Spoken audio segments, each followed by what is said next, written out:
ஆனந்தோட YouTube சேனலுக்கு வரவேற்கிறேன். அதாவது நான் எதுக்காக வந்து யூடியூப் சேனல் ஆரம்பித்தோம்னா, எனக்கு கொஞ்சம் உடம்பு சரியில்லை.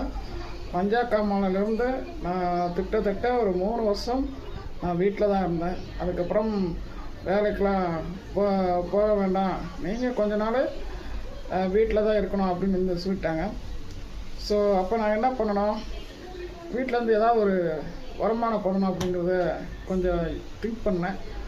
ஸோ அப்போ தான் நம்ம பைல்வான் அவர்கள் வந்து பார்த்திங்கன்னா யூடியூப்பில் வந்து நன்னால பேசுவார், பேட்டியெல்லாம் கொடுப்பாரு. நம்ம ஏன் யூடியூப் சேனலை வந்து ஆரம்பிக்கக்கூடாது அப்படின்னு நான் வந்து திங்க் பண்ணேன். ஸோ கண்டிப்பாக வருங்காலத்தில் ஒவ்வொரு விஷயமா நான் வந்து பண்ண போகிறேன். ஸோ மறக்காமல் நம்முடைய சேனலை லைக் பண்ணுங்கள், ஷேர் பண்ணுங்கள். So thank you.